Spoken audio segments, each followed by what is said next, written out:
o convite, né, que me foi feito para falar sobre essa questão da capacitação profissional. Mas antes disso, né, uma pequena apresentação. Eu atualmente estou aposentado, né, pela Universidade de São Paulo, onde eu atuei por 35 anos, e nesses 35 anos eu pude atuar em várias áreas, mas essencialmente no basquete, mas também na área da psicologia do esporte, na área da pedagogia, e tive a oportunidade de escrever alguns livros. E atualmente eu sou o administrador do grupo Vivo Basquete, e depois no final tem lá meu contato, aqueles que quiserem se inscrever. É um grupo que procura divulgar conhecimento, a gente tem muita gente boa aí, muita gente importante participando do grupo. Então vamos diretamente ao assunto, né?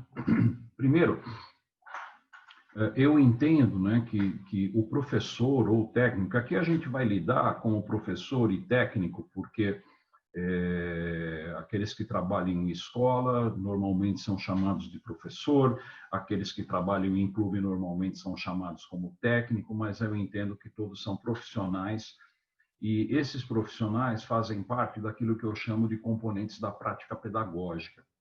A prática pedagógica, ela envolve esses 4 núcleos, né, que é o aluno e o atleta, o ambiente no qual ele pratica e a tarefa que ele vai praticar, e tudo isso, evidentemente, mediado e com uma participação muito importante do profissional.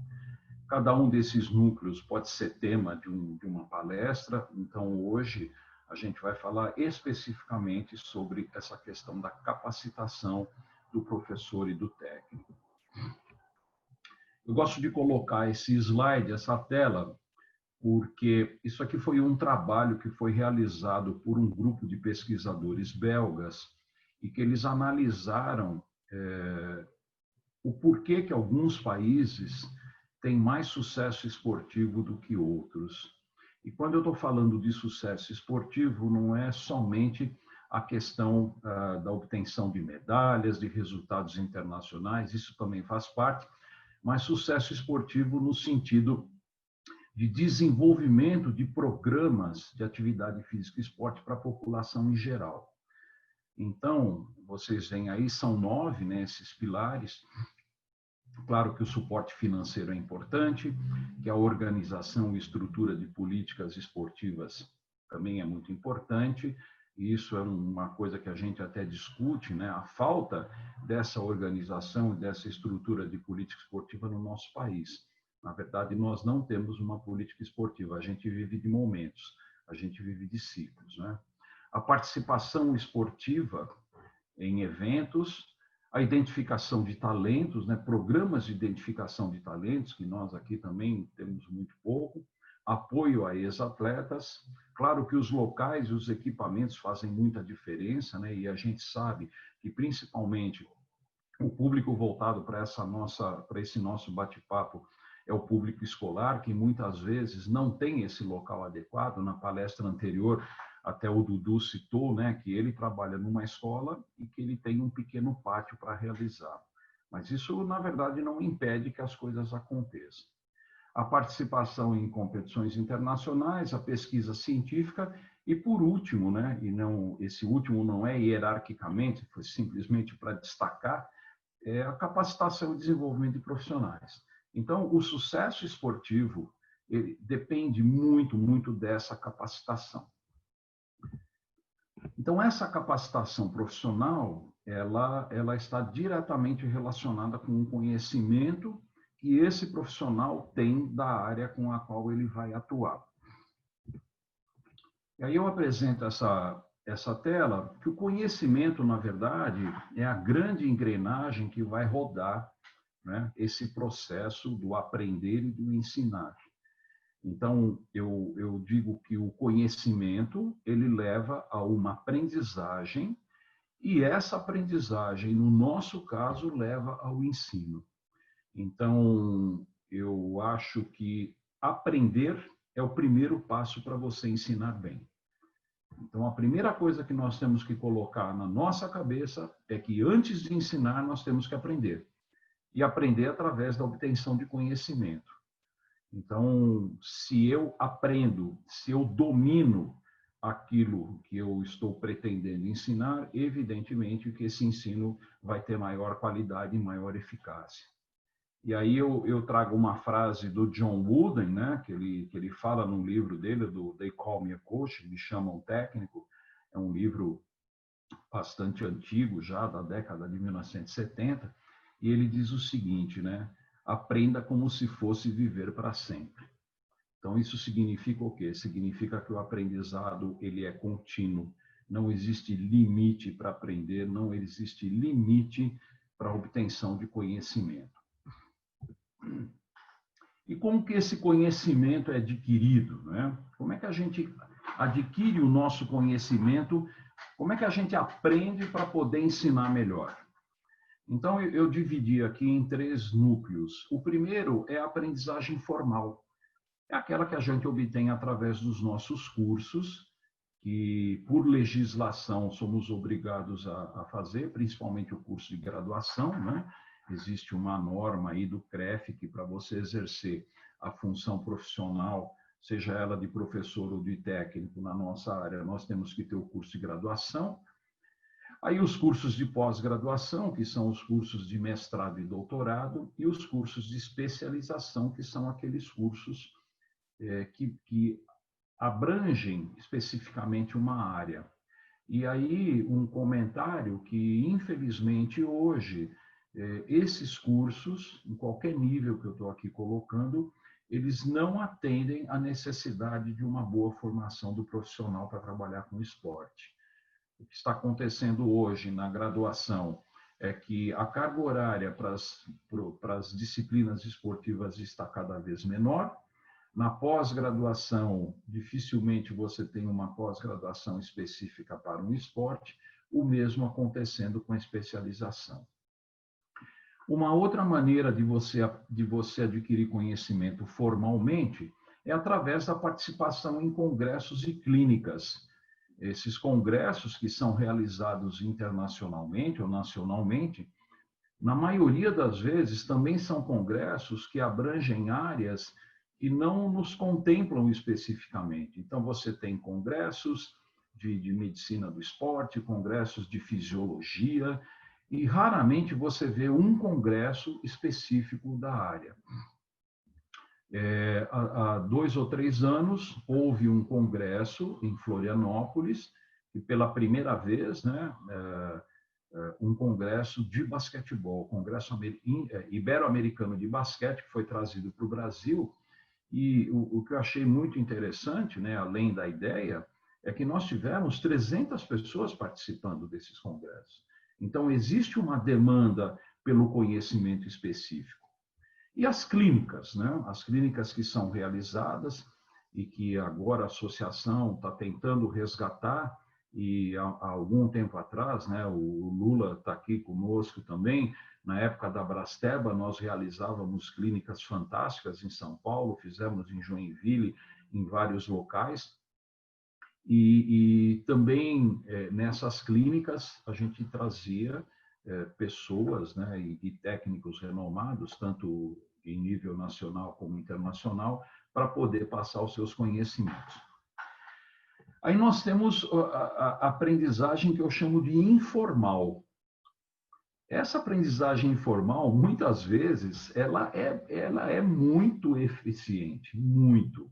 Então, depende das suas relações pessoais, dos contatos que você tem com pessoas mais experientes na área, né? Nos bate-papos que você tem e nisso que a gente está fazendo agora, né? Que são esses encontros através das lives e dos Zooms, onde a gente pode trocar experiências. E aí vocês me permitem, né, contar uma pequena história, e o Lula vai lembrar muito bem disso. Em 1981, eu ganhei, né, enfim, a inscrição em um congresso internacional, e nesse congresso eu fui com o Edivar e com o Vlamir. Então, eu costumo dizer que o congresso foi mais importante no quarto do hotel do que no congresso propriamente dito.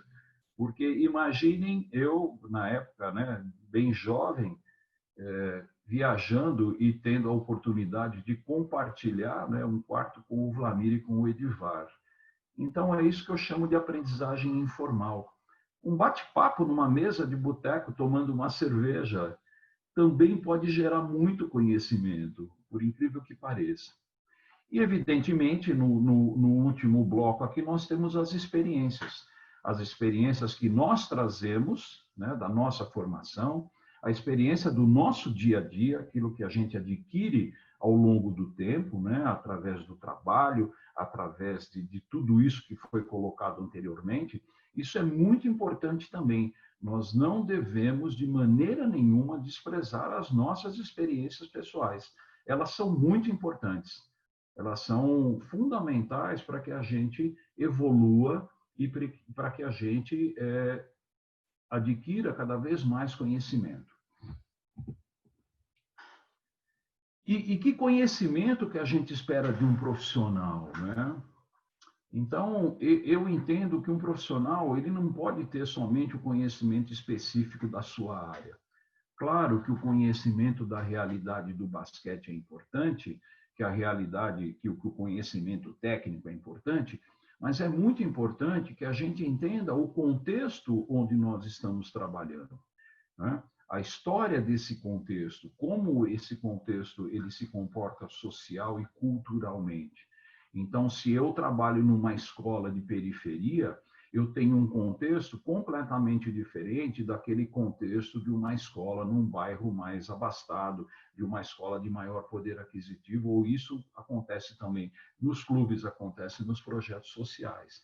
Então, ao trabalhar com uma determinada população, é muito importante que eu me intere desse contexto. Então, essas crianças, elas têm uma história social, elas têm uma história familiar que trazem para o nosso meio. E isso tem que ser considerado no momento que eu vou realizar uma atividade, no momento que eu vou intervir. Claro que, como eu já disse, o contexto da realidade, no caso do basquete, é muito importante, né? Como é que esse basquetebol se comporta em termos locais e mundiais? Qual é a história dessa modalidade? Como ela evoluiu? Eu não entendo, eu não consigo entender que alguém que vá trabalhar com basquete não conheça a história do nosso basquete. Então, o nosso basquete tem uma história muito rica. Isso tem que ser passada para essas novas gerações, para eles entenderem que o que está acontecendo agora, que o que está acontecendo atualmente, não caiu do céu, né? E não é nenhuma novidade. O que está acontecendo atualmente vem através de um contexto histórico muito importante. Então, as crianças saberem que o Brasil é campeão mundial de basquete, tanto no masculino como no feminino, que o Brasil é medalhista olímpico, que o Brasil teve uma vitória fantástica no Pan-Americano em 87, isso é muito importante. Claro que o conhecimento técnico e tático do basquete é óbvio, né? Não preciso ficar falando disso. Alguém que vai trabalhar com basquete tem que conhecer o jogo, como ele se comporta em termos técnicos, táticos, físicos, psicológicos, e aí a gente pode estender muito esse tipo de conhecimento. O conhecimento das possibilidades pedagógicas que o basquete oferece. Então, como é que eu planejo, né? Que métodos que eu vou utilizar, que tipo de atividade que eu vou realizar. E, no fim, aqui com um destaque, né? Para mim, particularmente, o conhecimento mais importante de tudo isso é o conhecimento do seu cliente, do aluno ou do atleta, com quem você vai trabalhar. Então, a gente volta aí na questão do contexto, do conhecimento contextual. De onde vem essa criança? Né? Qual é a vida social dela? Como que essa criança se comporta em nível escolar, em nível social? E conhecer, por exemplo, em que nível de desenvolvimento essa criança se encontra. Nós temos que entender que num grupo de 12, 15, 20 crianças, nós vamos ter diferenças incríveis que não podem ser desprezadas. E aí eu coloco alguns itens que eu chamo de responsabilidades do professor e do técnico. A primeira delas é fazer com que a criança ou o jovem goste do esporte. Isso é muito importante. E é claro, né, no nosso caso, que ela goste do basquete. Então, despertar o gosto por essa atividade é fundamental para que ela continue. E talvez lá na frente ela não vá continuar como atleta, mas ela pode ter outro tipo de envolvimento com a modalidade. Ela pode ser um professor, ela pode ser um técnico, ela pode ser um administrador na área esportiva, jornalista esportivo, ou simplesmente alguém que goste de praticar e goste de ir no ginásio assistir um jogo.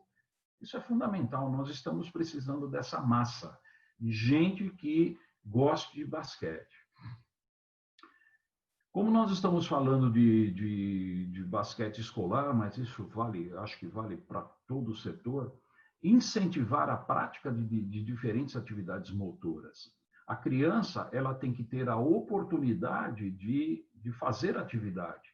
Eu diria até que a criança ela tem que ter a oportunidade de brincar, porque o brincar traz a ela uma série de componentes motores, né? Um repertório motor muito importante que vai fazer uma diferença muito grande lá na frente, quando você estiver trabalhando com as habilidades motoras mais específicas.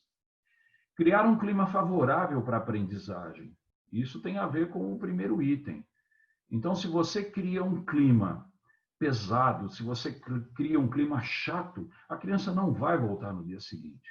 Eu costumo brincar, né, que o basquete é o jogo do não pode.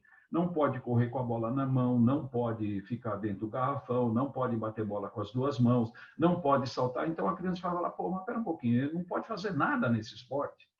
Então por o que eu estou fazendo aqui? Então é importante criar esse clima. E aí eu acrescento essa adaptação do jogo quando necessária. Né? Por que não criar regras específicas para que a criança não seja limitada na prática do jogo? Ah, mas isso vai ferir as regras. Não importa, eu acho que nesse momento o menos importante é a regra. O mais importante é a criança ter o gosto de jogar. Outro fator que eu considero fundamental é valorizar o esforço. Às vezes a criança não consegue entregar o produto que você pretende que ela entregue, mas ela está fazendo um esforço danado para conseguir aquilo e ela tem que ser valorizada. Proporcionar oportunidades iguais de participação, eu acho que tanto no esporte escolar como na iniciação esportiva, a criança tem que ter essa oportunidade. As atividades têm que respeitar o nível de desenvolvimento e as necessidades. Por isso que lá atrás, quando eu coloquei aquele destaque, né, você conhecer a criança. Então, em que nível que ela se encontra fisicamente, cognitivamente, nível de maturação, ela já atingiu a puberdade, ela já é adolescente, e isso vai fazer uma diferença muito grande na hora de você propor as atividades. Continuando nessa linha das responsabilidades, né, respeitar as características individuais, como eu falei, nós vamos ter num grupo de 15, 20 crianças, 15 ou 20 pessoas completamente diferentes, e nesse sentido é muito importante que se evite comparações. Não dá para você comparar duas crianças, olha, ela está fazendo bem, está fazendo melhor do que o outro. Não, a comparação tem que ser entre a própria pessoa, o quanto ela evoluiu em relação a quando ela começou o trabalho. Uma coisa importante é não expor deficiências individuais perante o grupo. É muito importante isso, porque você pode colocar a criança e o jovem numa situação de constrangimento muito grande. Corrigir individualmente os erros. Então, se você notou que é uma deficiência, por exemplo, num fundamento, pega essa criança, tira ela do grupo e mostra para ela como é que ela poderia melhorar. Propor desafios é uma atividade interessante nessa faixa etária. A criança e o jovem, eles gostam de ser desafiados. Então, as atividades, elas têm que ser motivantes, senão a rotina pode levar a um desinteresse muito grande. Estabelecer o clima de justiça no grupo. Como eu falei, nós vamos ter pessoas diferentes, mas elas têm que ser tratadas de uma maneira igual. A regra tem que valer para todo mundo, a atenção tem que ser para todo mundo, eu não posso fazer diferenciação. estimular a criatividade e a participação, a criança, e aí entra nessa questão dos desafios, né? O que ela pode fazer? O que ela pode realmente, como ela pode resolver problemas? E acolher a criança independentemente do seu nível de habilidade. Isso tem a ver também com a questão do clima de justiça no grupo. E aí eu já vou indo para a finalização, né? Então, aqui algumas mensagens, que o profissional deve estar preocupado com o desenvolvimento global do indivíduo, seja ele físico, motor, cognitivo, social, espiritual, lembrando que nós estamos trabalhando com um ser humano, que não serão necessariamente atletas, né? E aí a gente pensa que a gente tem duas situações. Nós temos aquela criança e aquele jovem que tem potencial para ser atleta, e nós temos que cuidar disso, mas nós temos uma maioria esmagadora de crianças e jovens que não serão atletas. E nós temos que cuidar disso também, fazer com que eles continuem gostando do esporte. Resultado é consequência de trabalho, gente. O resultado não cai no colo, né? Nós temos que trabalhar para ter resultado. Ganhar ou perder são fatores inerentes ao esporte. E o Dudu também falou disso na sua palestra. Mostrar para essas crianças e para esses jovens que a gente nem sempre ganha, nem sempre perde. E que o ganhar não significa necessariamente ter sucesso, assim como o perder não significa você ter fracassado. Às vezes você perde um jogo e sua equipe teve uma atuação muito legal, atingiu os seus objetivos, né? Só que o outro time foi melhor. Nós temos que lembrar que do outro lado eu tenho um time que corre atrás do mesmo objetivo, que é ganhar o jogo. Isso é parte do jogo. Bom? E aí, a mensagem final é essa, né? A criança e o jovem, eles são os protagonistas da atividade. E é para eles que nós trabalhamos. Então, nós temos que pensar sempre no que a gente pode oferecer de melhor para essa criança. E aí, voltamos lá no primeiro slide. Para que isso aconteça, o conhecimento é fundamental, aprender sempre é fundamental. É isso, uma figurinha aí para ilustrar a criança, né, praticando esporte, é isso que a gente quer. Claro que se ela vier para o basquete, melhor ainda, lógico, mas a prática esportiva ela é fundamental. E aí eu deixo aqui os meus contatos, não é? Nós temos aí o grupo do Vivo Basquetebol no Face, o Instagram, o YouTube, e como eu falei, eu tenho o grupo no WhatsApp, né? Se alguém quiser participar desse grupo, que é o Vivo Basquete, entra em contato aí comigo por esse e-mail, vivobasquete@gmail.com, e vocês serão muito bem recebidos. Hoje nós somos já um grupo de 230 pessoas, e isso é muito importante. E, de novo, né? Ressaltar a importância do apoio que temos que dar para a nossa associação. Então, é isso, Léo. Agora eu fico à disposição para as possíveis questões. Muito obrigado aí pela atenção.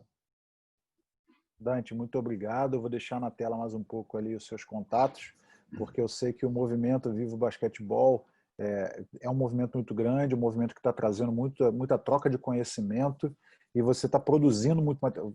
Falar que o Dante está produzindo material chega a ser até uma infantilidade, né? Mas você está produzindo muito material digital agora também para o Vivo Basquetebol e para a TBB. Essa semana nós vamos lançar um vídeo do Dante falando sobre como escrever, ensinando as pessoas que querem escrever livros, artigos, qualquer tipo de trabalho acadêmico, quais são os passos, e é um vídeo muito didático, muito interessante, muito legal mesmo.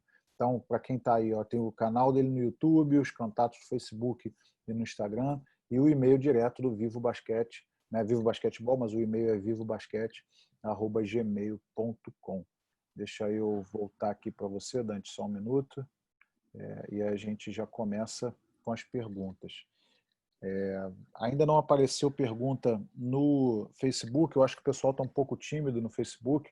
Galera, nessa transmissão nós vamos responder perguntas no Facebook diretamente, tá? Para quem já está no grupo, já está acompanhando. Apareceram aqui as primeiras. O Matheus Lessa, ele pergunta, os livros do Dante já têm em formato e-book? Então, Matheus, eu ainda sou da época jurássica, E eu ainda tenho os livros, a maioria impresso, mas tem alguns livros que estão disponíveis no portal de livros abertos da USP. São 4 livros, 3 sobre história do basquete, um sobre um projeto que eu, juntamente com alguns colegas, um projeto que nós desenvolvemos na Hebraica, sobre a reformulação das escolinhas de esporte da Hebraica. Eu acho que é muito interessante para esse público que está nos assistindo. É muito simples. Se você digitar lá SIBI USP, SIBI USP, vai aparecer o portal de livros abertos. E aí você procura no Esportes, que é a coluninha que tem do lado ali, e aí no Esportes vão aparecer alguns livros sobre esportes, inclusive esses 4 livros que eu falei, e são livros que são de acesso gratuito, você pode gravar, você pode imprimir, fazer o que você quiser.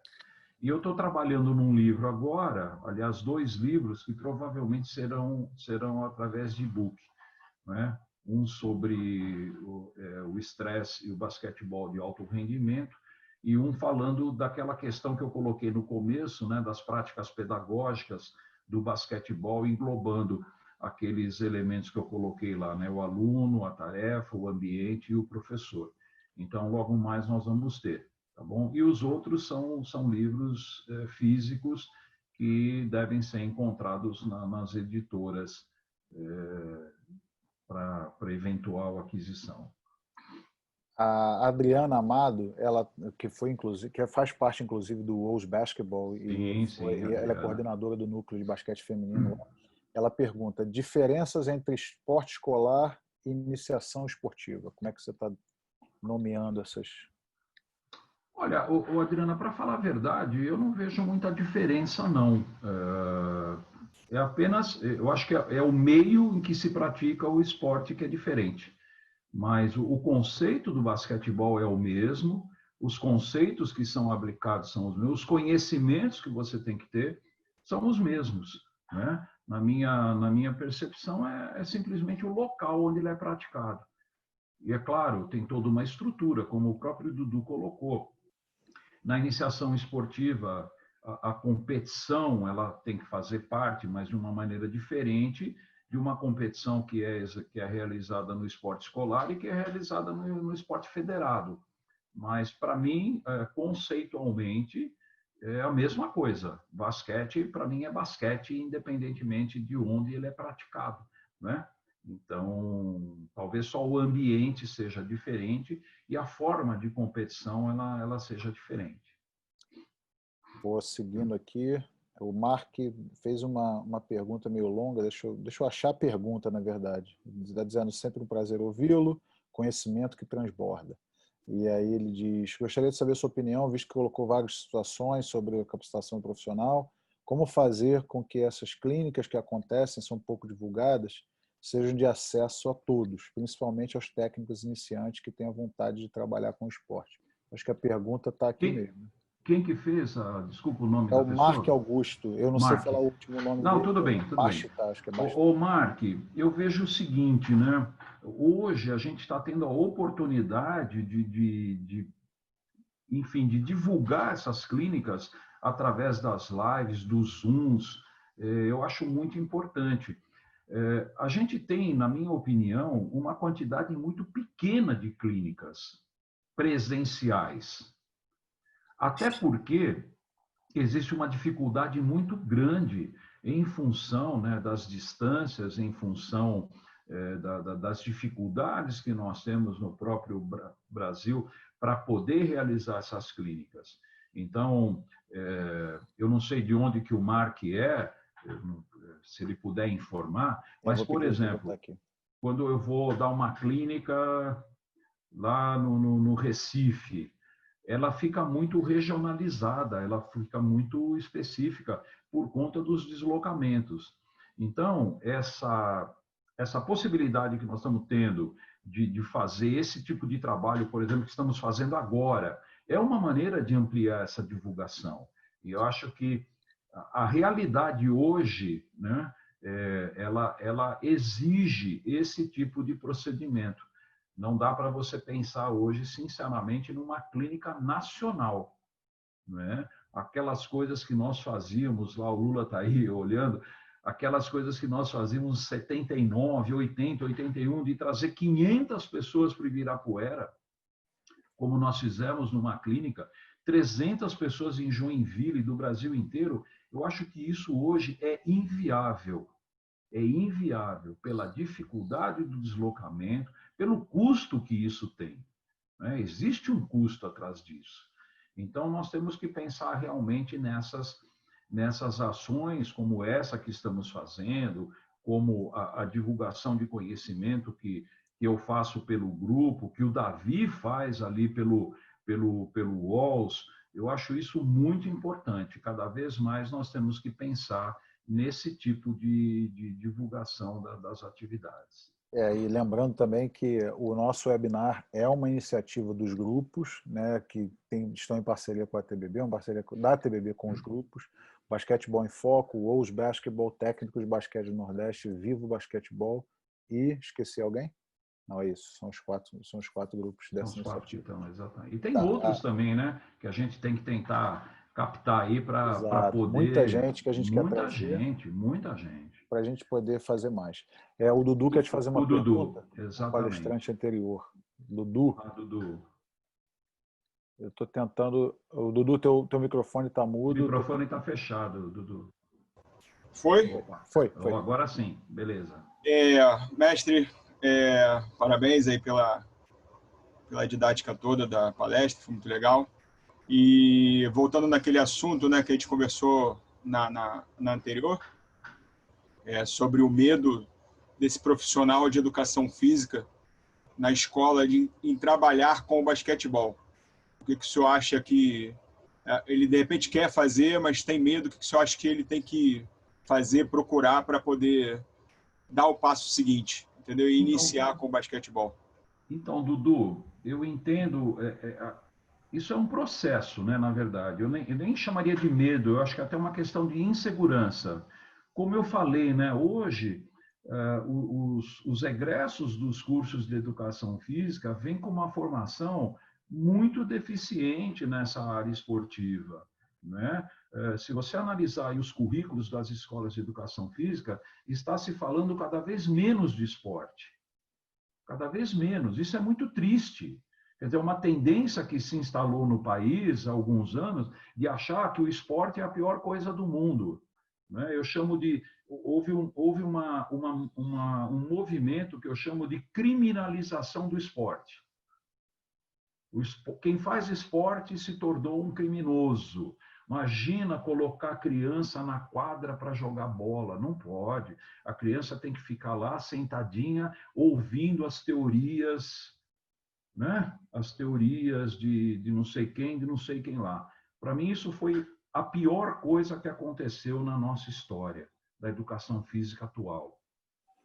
Então, eu vejo assim, esse profissional, ele sai com essa formação deficiente e, o que é pior, não existe hoje cursos complementares como existia, por exemplo, né, na minha época, e quando a gente começa a falar na minha época, você começa a achar que você está ficando velho mesmo, né? Mas na minha época tinha o curso técnico. Você terminava o seu curso de graduação, o Lula está se manifestando aí, você fazia 1 ano de um curso específico, no nosso caso do basquete, mas tinha de vôlei.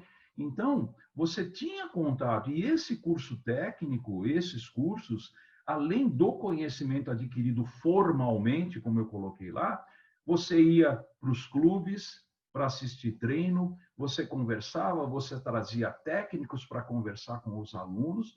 Então, existia uma troca de experiência muito grande, coisa que isso hoje não acontece. Como eu falei, os cursos de especialização hoje não abordam o esporte, eles abordam coisas adjacentes, fisiologia do esporte, né? Bioquímica do esporte, enfim. Então, eu acho que é muito mais uma questão de insegurança por uma falta de capacitação, e aí, é claro, né? Tem a volta da Escola Nacional de Treinadores seria muito importante, a divulgação dessas clínicas são muito importantes, e, na medida do possível, essas pessoas entrarem em contato conosco. Podemos nos considerar mais experientes, né? Não que sabemos mais, mas somos mais experientes e talvez a gente pudesse passar para esses jovens algum tipo de orientação. Perfeito, perfeito. Ok, Léo? Dudu, obrigado pela pergunta. Dante, eu acho que você está com algum poder de evidência, porque na sua resposta para o Dudu, você quase que respondeu duas perguntas aqui. Uma outra pergunta do Mark, perguntando se existe a intenção de realizar capacitação por níveis, como acontece fora do país. Aí eu já respondi para ele no chat mesmo que essa é uma atribuição da Escola Nacional de Treinadores, está sendo reformulada e em breve vai ser reativada. E aí o Ronaldo, nosso amigo Ronaldo lá de Brasília também, Opa, grande Ronaldo. Ele pergunta aqui, parabéns pela iniciativa, ele fala primeiro, e aí ele pergunta qual seria o caminho, né? Já que os CREFs não permitem a participação de não graduados, qual seria a solução para ter maior número de pessoas? Aí você falou sobre os cursos técnicos que antigamente existiam. Aí eu vou emendar a pergunta dele. Você acha que ainda existe algum caminho com o sistema que nós temos hoje para que a gente crie esse tipo de... Então, primeiro, né, um abração no Ronaldo. Olha só, né, nós tínhamos uma clínica programada para Brasília em abril, estava tudo acertado, né? O Ronaldo sabe disso. Estávamos com tudo organizado. Eu ia nessa clínica, ia ter a participação do Micael, eu não vou lembrar agora o nome, do técnico do Cerrado, né? Desculpa, mas agora me fugiu o nome.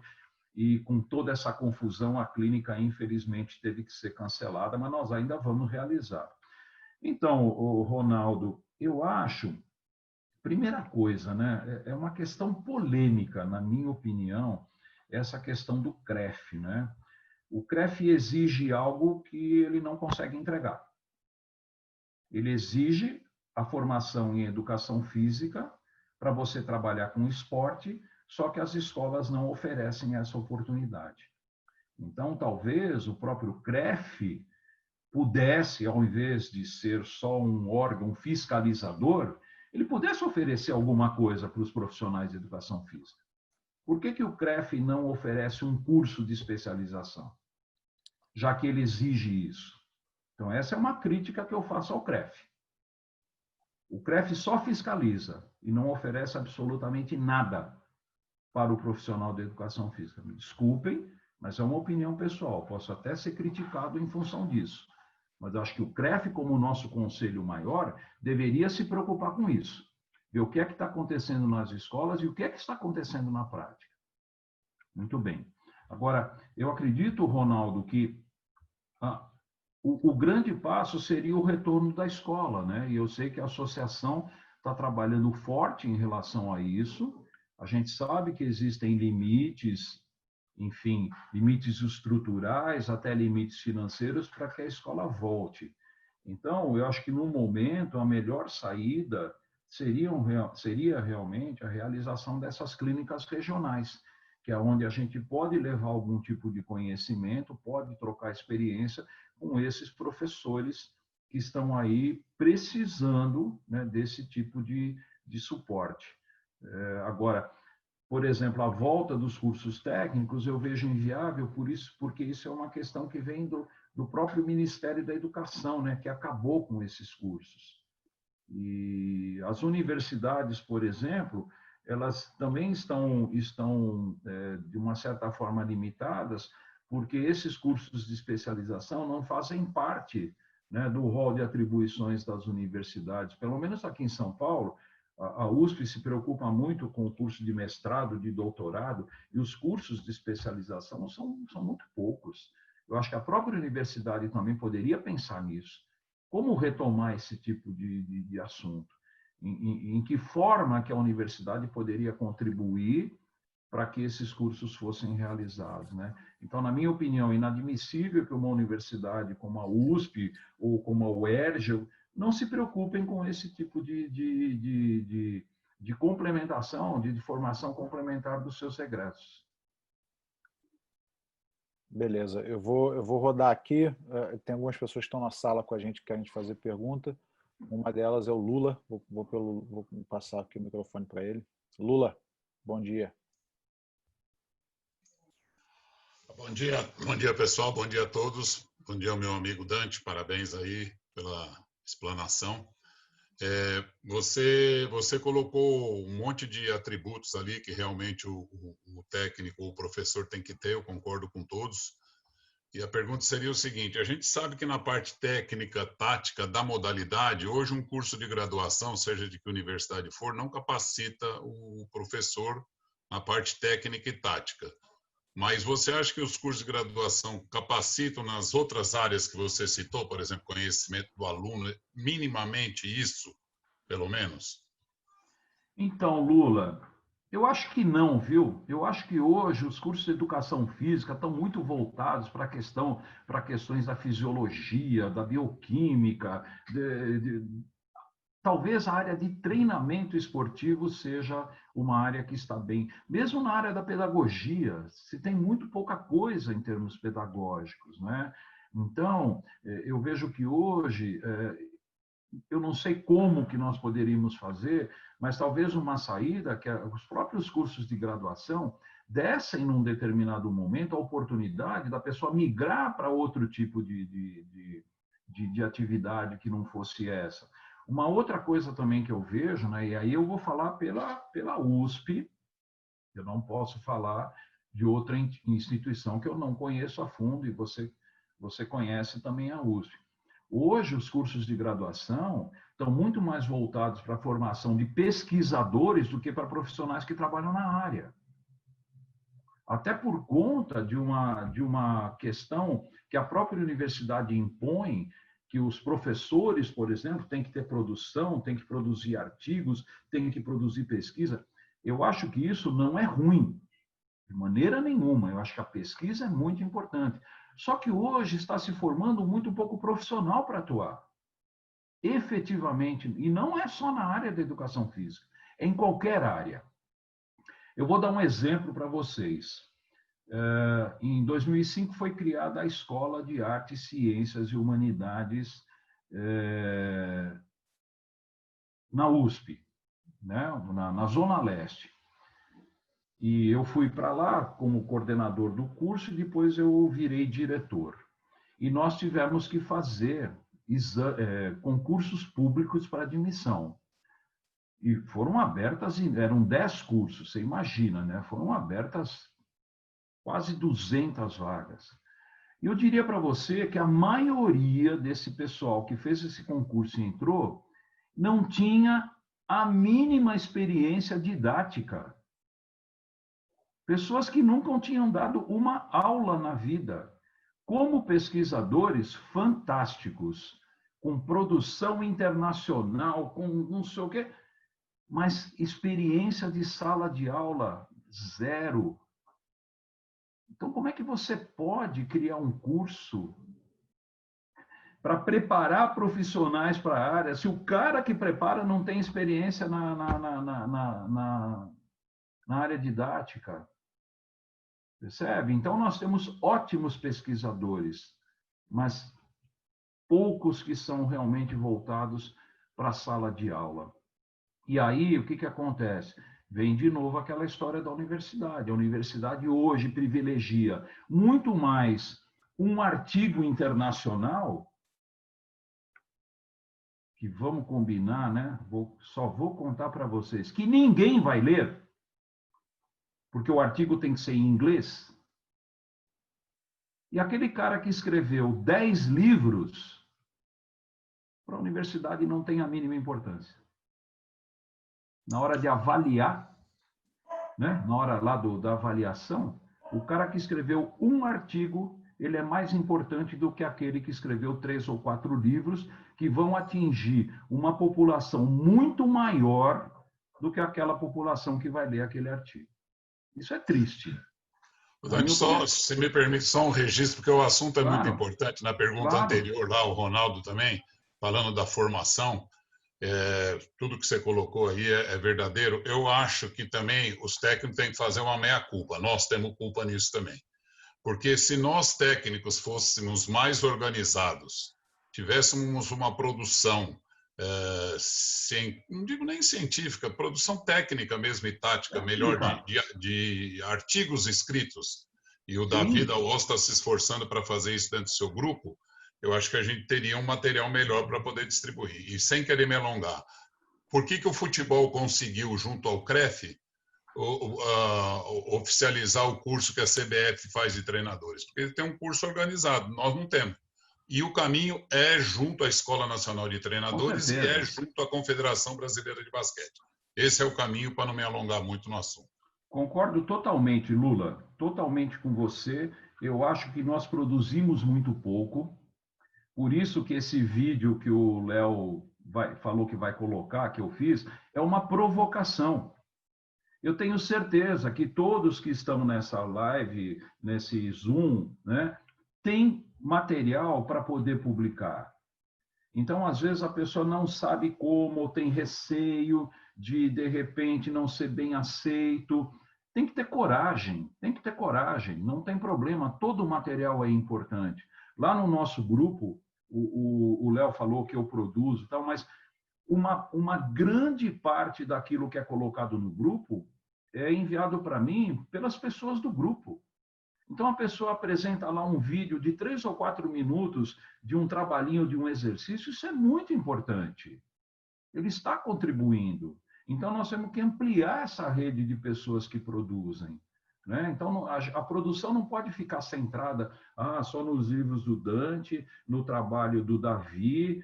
Não, nós temos que ampliar isso.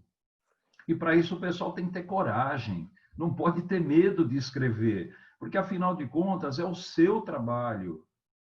Mas o meu trabalho, alguém vai criticar? Ótimo. Como dizia um amigo meu, que me incentivou muito a escrever, falou, se alguém criticar o seu livro e escrever outro, em vez de um livro, nós vamos ter 2. Ótimo, é simples assim. Eu só queria fazer um comentário rapidinho que apareceu aqui sobre a questão do CREF, né? A Rubiane diz que o CREF vem oferecendo alguns cursos de aperfeiçoamento. Tudo bem, mas são cursos na área esportiva? Essa é a pergunta que eu faço. Como eles são divulgados? Será que todo mundo, mesmo sendo do CREF, sabe que esses cursos estão acontecendo? Eu acho que é muito pouco. É muito pouco que o CREF faz, é muito pouco que as universidades fazem, né? E nós mesmo, concordo com você, Lula, é muito pouco que nós fazemos, temos que fazer muito mais. E só um pitaco aí também, Dante, só um pitaco aí no que a Rubiane falou, talvez ele está se referindo, porque essa lei surgiu em 98, com o Fernando Henrique.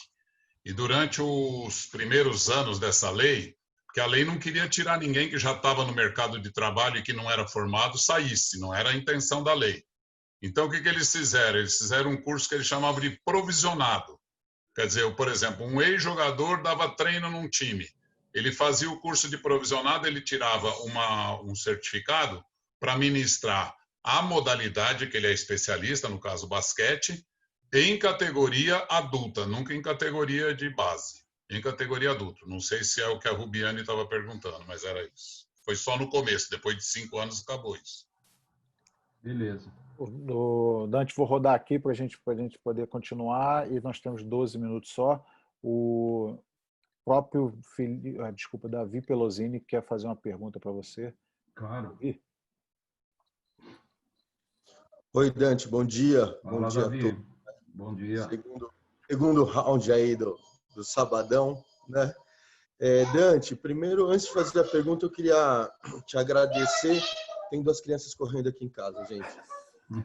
Agradecer, assim, imensamente, né, pelo seu papel, né? Que o seu papel é um papel diferenciado e acho que incomparável para qualquer um no basquete, na minha opinião. Nacional, e eu não sou muito velho assim, mas não sei se na história alguém se importou tanto quanto você nesse sentido.